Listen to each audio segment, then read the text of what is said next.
اللہ تبارک و تعالی نے ارشاد فرمایا وَوَصَّيْنَا الْإِنسَانَ بِوَالِدَيْهِ، اور ہم نے انسان کو اس کے والدین کے بارے میں بڑی تاکید فرمائی.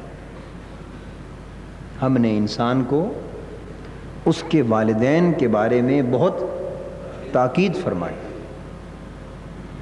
یہ اجمالی حکم تھا. اس کے بعد ارشاد فرمایا حملتہ امہ وہنن علی وہن. وہ پہلی اجمالی تاکید تھی، اور دوسری شق اس تاکید کی بطور خاص ماں کے لیے ہے. انسان کو متوجہ کیا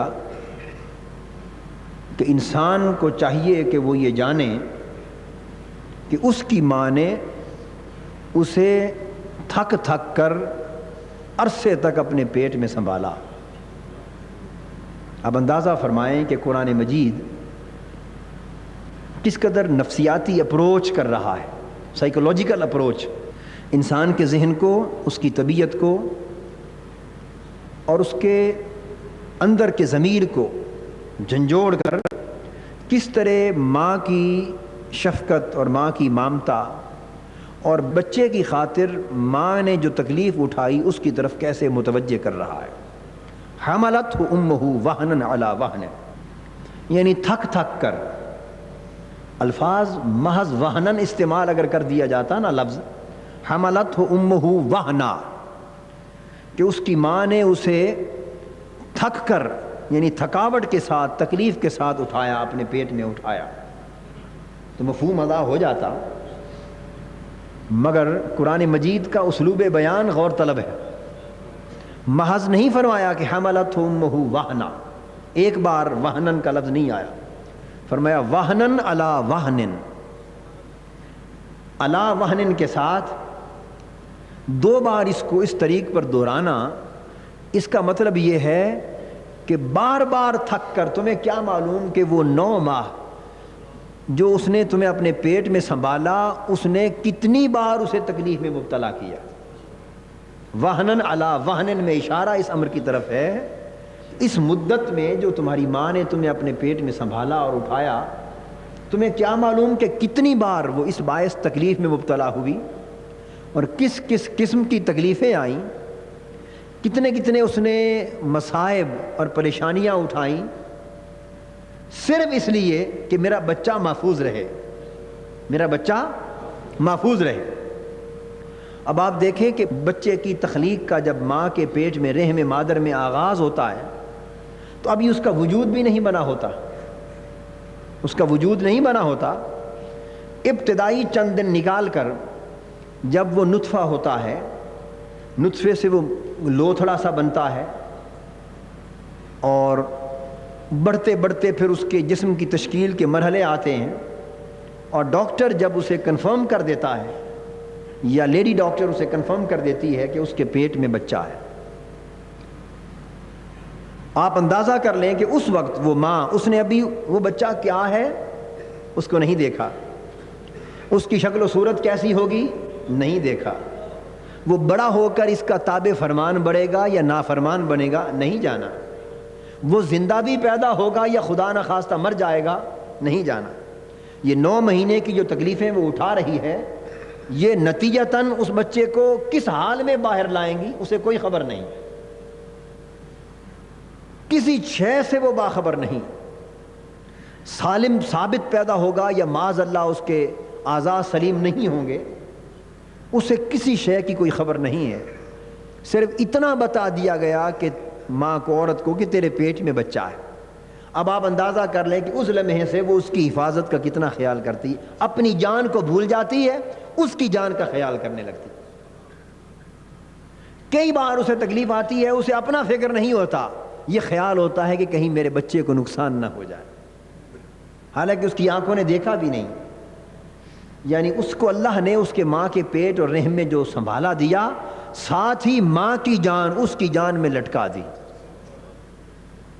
اب وہ جو اس کی جان میں لٹک گئی، اس نے اسے وہنن علی وہنن، 1000 بار بھی اگر تکلیف آئی تو خوش طبع کے ساتھ کھلے دل سے اٹھانے پر آمادہ کر دیا. اب کئی بار اسے تکلیفیں آئیں، پریشانی آئی، تو 9 ماہ اس نے بارہا تکلیفوں سے پریشانیوں سے اپنے آپ کو گزار کر تھک تھک کر ہار ہار کر اس بچے کو اپنے اس قیام کے تکمیل تک پہنچایا۔ قرآن مجید اس جگہ انسان کو ان 9 ماہ کی تکلیفوں کی طرف متوجہ کر رہا ہے، اور اس کے بعد فرمایا وَفِصَالُهُ فِي عَامَيْنِ۔ صرف یہی نہیں کہ اس نے 9 ماہ کی تکلیفیں اٹھائیں اپنے پیٹ میں اسے سنبھال کر، بلکہ جب وہ پیدا ہو گیا تو پھر اسے اپنا دودھ پلایا۔ اور دودھ کیا ہے؟ سارا کچھ جو ماں نے کھایا اور اس سے خون بنا، اس نے اپنا خون دودھ میں بدل کے اپنے بیٹے کو پلا دی، اپنی بچی کو پلا دی۔ وہ اگر نہ پلاتی تو صاف ظاہر ہے اس کی صحت بہتر ہوتی۔ اس نے اپنا خون، اپنی جان، اپنی خوراک کا نچوڑ اس کو پلا دیا، گویا اپنی جان کے عوض اس کی جان کو پال رہی ہے۔ فی عامین، اور 2 سال تک اس نے دودھ پلایا اور اس کے بعد پھر چھڑایا، گویا 2 سال اور 9 ماہ۔ یہ عرصہ قرآن مجید بیان کرتا ہے کہ تیری ماں نے تجھے اس زمانے میں اتنی تکلیفوں کے ساتھ پالا۔ اور یہ اشارہ تو اس طرح کیا نا کہ جب ماں اپنی جان، اپنا خون پلا رہی ہے دودھ کی شکل میں، تو پھر باقی تکلیفوں کا اٹھانا اس بچے کے لیے تو اس کے لیے بہت ہی آسان۔ یعنی وہ اگر بچہ سویا ہے اور اس نے پیشاب کر دیا ہے بستر پر، اور پیشاب خود بچے نے کیا، بستر بھیگ گیا، اب اسے تکلیف ہو رہی ہے تو ماں اسے اٹھا کے دوسری طرف کر لیتی ہے اور اس کے پیشاب والے بستر پہ خود سو جاتی ہے۔ اس نے اگر ادھر بھی پیشاب کر دیا اسے اپنے اوپر لٹا لیتی ہے، خود پیشاب والی جگہ پر بھیگی بستر پہ لیٹ جاتی۔ اگر بچے کو تکلیف ہے، آپ لوگ مرد موجود ہیں، آپ خود فیصلہ فرما لیجئے میری بات درست ہے یا غلط۔ وہ بیٹا، وہ بیٹی آپ کی بھی اولاد ہے، ماں کی بھی اولاد ہے، آپ کی بیوی کی بھی اولاد، دونوں والدین کے لیے بچے کی دونوں کی حیثیت برابر ہے۔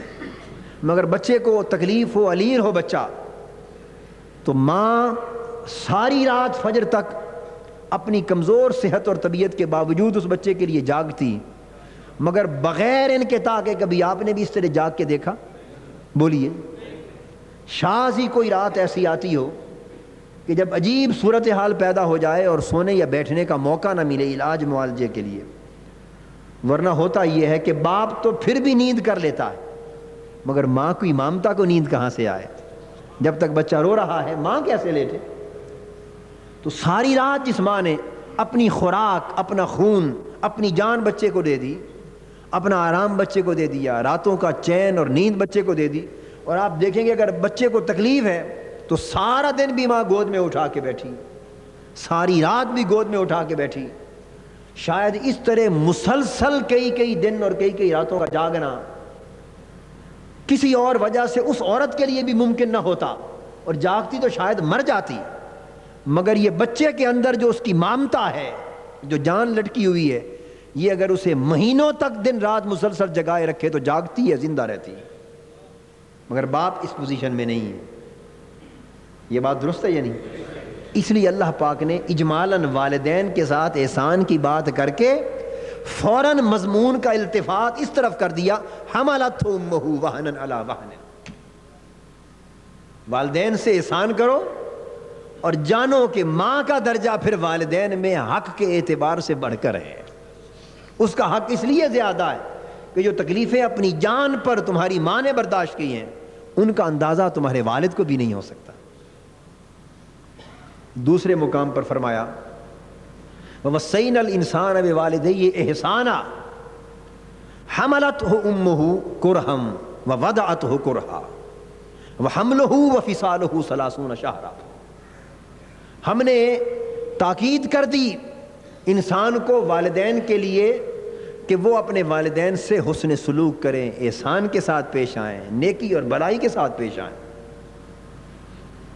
یہاں احسانہ کا لفظ تاکید کے ساتھ بڑھا دیا، اور اس کے ساتھ ارشاد فرمایا اب ماں کی اس تکلیف کو ایک اور انداز کے ساتھ بیان کیا جا رہا ہے۔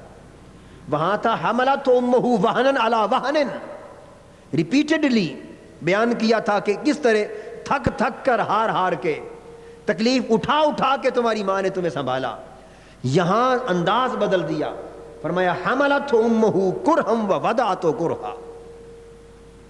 وہاں دو زمانوں کی طرف متوجہ کیا تھا, بچے کو پیٹ میں سنبھالنے کا زمانہ اور پھر 2 سال تک دودھ پلانے کا زمانہ. یہاں ایک تیسرے مرحلے کی طرف متوجہ کر دیا, فرمایا کہ حملت امہ کرہا. اس انسان کو دیکھنا چاہیے کہ اس کی ماں نے کتنی تکلیف اٹھا کر اس کو اپنے پیٹ میں سنبھالا. ووضعتہ کرہا. اور صرف وہی زمانہ نہیں بلکہ پھر وہ تکلیف اس سے کہیں بڑھ کر تھی جب اس نے اسے جنا. وہ جو درد ذہ ہے جس کا تصور بھی سوائے ماں کے کوئی اور نہیں کر سکتا. قرآن مجید نے متوجہ کیا کہ نہ صرف سنبھالا 9 ماہ تک تکلیف کے ساتھ بلکہ پھر وضع کیا جب اس کو جنا تو وہ کتنی تکلیف سے تھا. اور پھر دونوں زمانوں کو ملا کر فرمایا وَحَمْلُهُ وَفِصَالُهُ 30 شَهْرًا. اے ماں باپ کی قدر ناشناسی کرنے والے, ذرا دیکھ کہ یہ سنبھالنا اور اپنی جان کو دودھ کی صورت میں تیرے منہ میں ڈالنا, یہ زمانہ 30 مہینوں پر مشتمل ہے. یہ قرآن کہہ رہا ہے 30 شهرًا, 30 مہینوں پر مشتمل ہے, 1-2 دنوں کی بات نہیں ہے. 30 ماہ ہیں جو ماں نے اپنی جان تیرے سپرد کر دی. مامتا اس کے بعد بھی قائم رہتی ہے, مگر اس ابتدائی زمانے کی طرف متوجہ کیا جا رہا ہے کہ کم سے کم اگر تو ان 30 مہینوں پر ہی نگاہ کر لے تو اس نتیجے پر پہنچے کہ ماں کا حق میں عمر بھر بھی ادا نہیں کر سکتا.